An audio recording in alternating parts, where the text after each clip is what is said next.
Okay, and we're back. Boom. So at the moment, they're just focusing on peanuts and nuts because that's the easy one to kind of fix. But next, they're thinking about fish, seafood, pineapple, kiwi, because that could also make things better for children as well. A big problem that kind of Canada has is because we have these restrictions on food in school, it makes children have less food that they can have, right? Fish is very healthy for you. Seafood is very healthy for you. Nuts, pineapple, kiwi, all these are really good for you. And it'd be really good if you could have them at school so you really enjoy them and you're not getting sick or anything. Because it could be really bad if you're just eating cheese, cheese, cheese, right? Um, so that's kind of why they're trying to change this so that everyone can still get the good health benefits while keeping everyone else safe. Um, and yeah, so they're just talking about getting rid of the ban and teaching teachers and stuff. There are a number of best protocols for schools to consider says all just and clinical emergency Dr. San Westman including Wasserman, I don't know. It's a name. uh, so instead of just banning it, this person is saying we should do these things, and these things would be these three things. So what does she want us to do? re, legal laws into education about managing uh, ep, ep, epinephrine Mhm. lakes and regular reverse sections renovate info on hand washing and cleaning, Mhm. schools stocking and nursing Epinephrine. implement auto injectors. Yeah. So that's what she suggests. She wants us to educate ourselves on how to anaphylaxis, I believe, which is I can't breathe. That one. So they want to educate on how to deal with that if someone can't breathe. For children and stuff, focus on the washing hands, cleaning up to make sure there's no leftover stuff, and of course, having epinephrine just ready to go. Not for this student or not for that student. Just we have it. Anyone can use it if anyone needs it, uh, so that we're always ready. Because something else that could happen is this person could be allergic, but we don't know they're allergic because they weren't tested, and then they have some problem, and then the teacher doesn't know what to do. So it's probably better to have all these things ready to go first.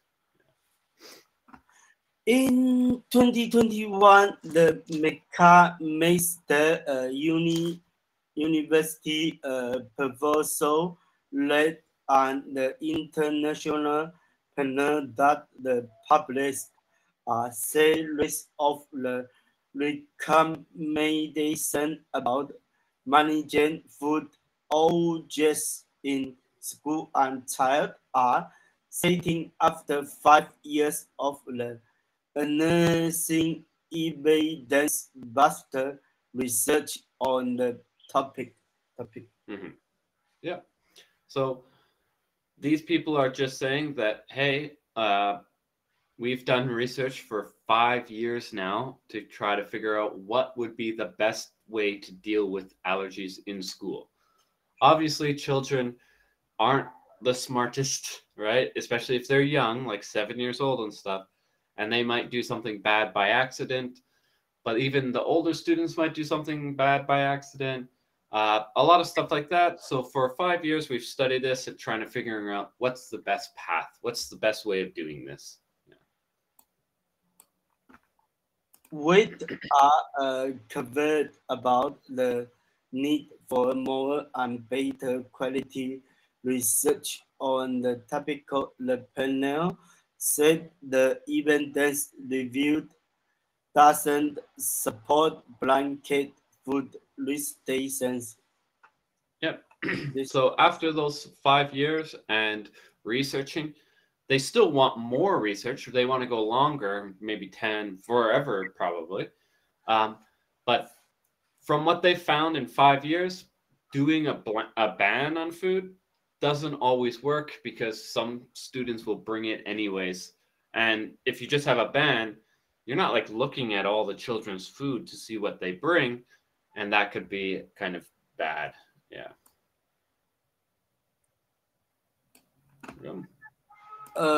Food restriction has been instantly listed now for many years, and these are not easy the paths to change, but do I see it coming?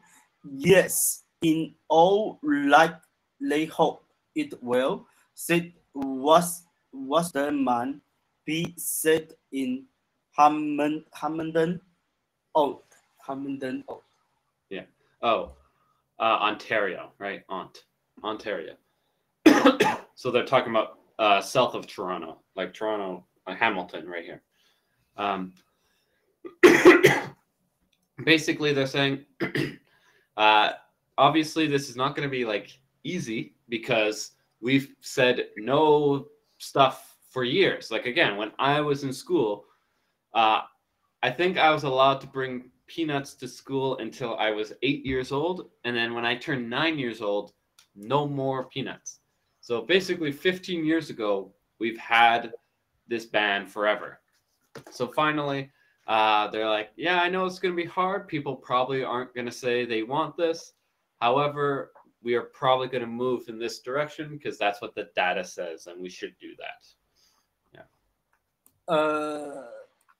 To anticipate the residents of the shore, there will be lay and ST among both the parents and the teachers is probability be pretty face, so we're expecting that there will be players, there will be changes. So they expect parents and teachers to be like, hey, we don't want to change. We want to stay the same way we always have been. We've done this for 15 years. Think about the teachers for 1 second and the parents. Most parents and most teachers nowadays, this is all they know. Because remember, this is like 15 years old. I'm one of the few students that I'm not a student anymore, but I could remember before this. But there's not many parents left that have children that young, or there's not that many teachers left that have worked that long. And so both parents and teachers have always said this stuff, so the government believes that they're going to say, no, don't do it, don't do it, don't do it. But they probably will have to. Whereas man believes extensive and repeated education if post communication inverting evaluate school staff and administrators, food all rich students and their families as well as the wider school the community are key to creating safe publics going forward. So obviously they're not going to go super quick, but they're like, okay, we've got to do extensive, meaning a lot of training, and repeating education. So not just like, okay, teachers, this is what you do. No, we got to do it again. Okay, this is what you got to do. Make sure you remember. So they're probably talking about teaching the teachers and parents every year what they need to do. And not just teachers, but like administrators, so like the other staff members as well, right? And giving students some education as well, like, oh, you know, if Bob over here, he has a peanut allergy. What should we do to make sure Bob stays safe, or something like that? There's probably going to be some form of education, maybe for a week or 2 weeks every year kind of thing, to make sure that everyone remembers and everyone is staying safe for allergies.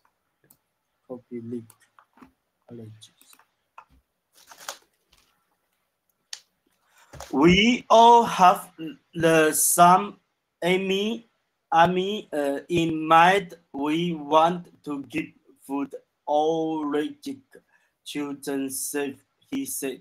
It's the state of discussion. What do schools do in the future regarding food allergic children? Yep. So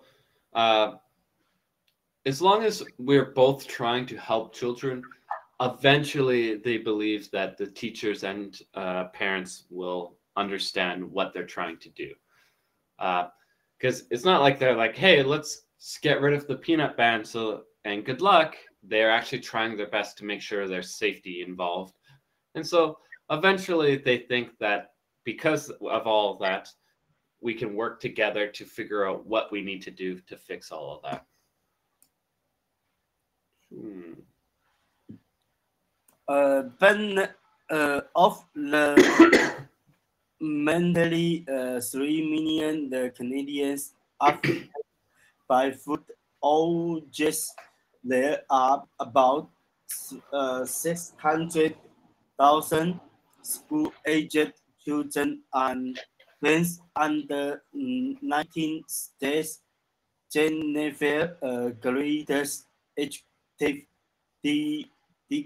Director of Food allergy Canada now perfectly got it case an advantage for the community and creates learning resource for the students, teacher, and school staffs. Yep. So there's quite a bit of students, right? 600,000 across Canada. Now that just kind of means there's probably like 1 or 2 per school around Canada. So it's really not a crazy amount of food allergy people, but that's still quite a lot that we should definitely be trying to protect. Obviously, there's more in all of Canada, 3 million, but that includes adults. Right now, we're focusing on schools, not on adults. So right now, we're just trying to protect that 600,000.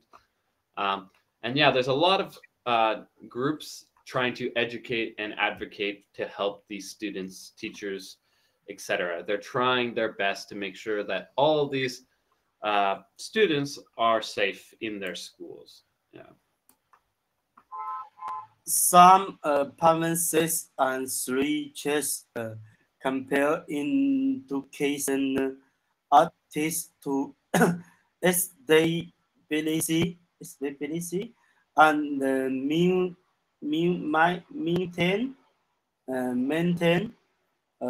police to support students with life-threatening allergies. Ontario and Alberta have the difficult legislation about it. She noted others issue guidelines for school boards. These 3 cases over the division to follow from that point. It often tracks down to individual school to maintain a policy listing local Circumstances. So this is just kind of saying that some provinces already kind of do this and already have rules in place, specifically Ontario and Alberta. Other provinces like Quebec, Saskatchewan, Manitoba, they don't really do this. However, Ontario and Alberta do this, and it obviously starts with the big government making rules and stuff, but it does get down to each individual school to kind of make a policy that will help these types of students. So they are working hard to make sure this is all good for them, but it technically is not all of Canada, right? Ontario and Alberta, that's probably about 50% of Canadians. So it's a lot, but not everyone.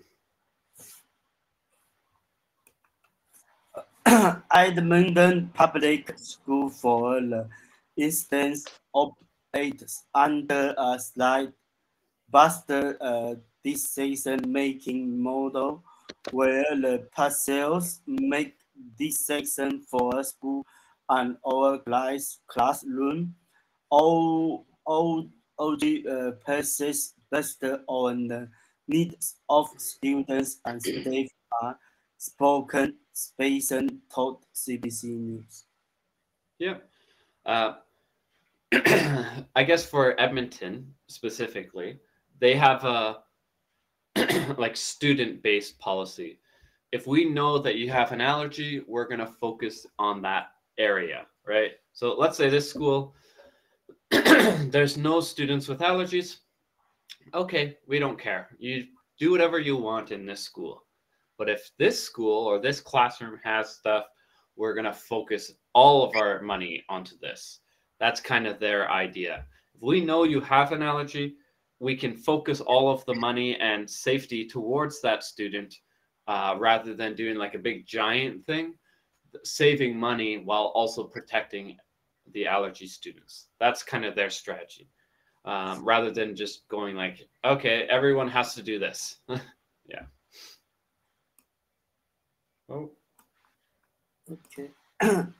The Toronto District School Board has an operational procedure document instructing school staff on managing student at risk of the anaphylaxis. A similar upsurge exists at the Vancouver School Board, the Manuel at PEL's public school, but the unfair information handbook that the guards in schools include at hostel of the specific recommendations, including that the participants requested parent not send peanut butter or any producers could contain peanuts or the peanut oil to equality schools that have food object students. Mm-hmm. So the other kind of stuff that they've been trying, so we learned about Edmonton where they find the student, they protect the student.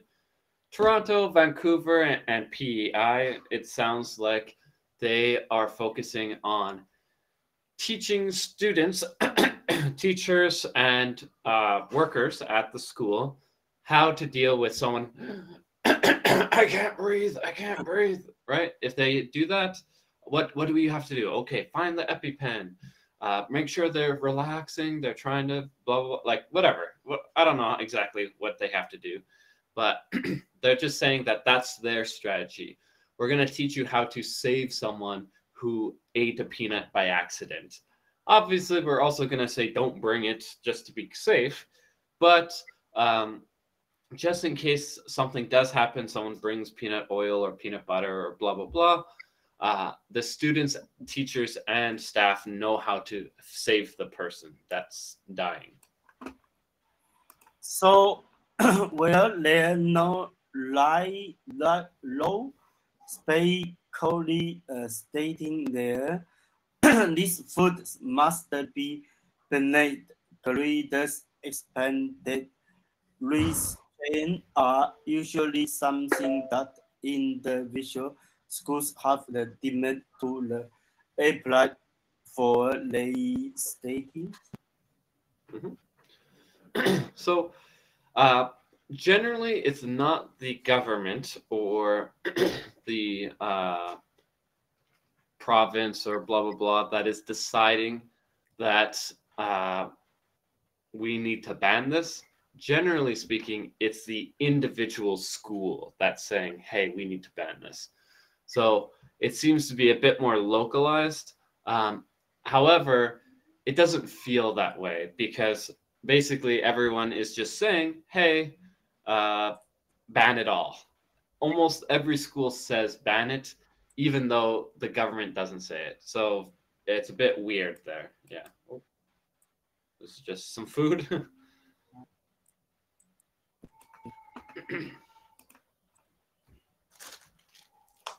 For example, families of food object students are typically unpartaking from an or meeting with staff yearly to review their children's data and what to do in case of the notably said some school publics include staff regularly reviewing and nervous trading. Another more requirement is for the families to supply spare infernal auto injector keep on hand in the office or classroom. So obviously, this doesn't just stop with don't bring peanuts, don't do that. That's not necessarily where we stop. We have to also update people on what to do. Okay, we used to do this, but now we need to do this. This is a better one. And if you know your child has allergies, you should also be buying epinephrine auto injectors for your kid so that they can have them at the office, have them in the classroom, blah, blah, blah. Have a spare one ready because the school will probably have one. However, what if there's two people get sick on the same day and there's only one epinephrine? That's not good at all. So just make sure that you also have ones ready to go just in case. At home, families with food allergic children are also teaching them to be safe and aware from an early age.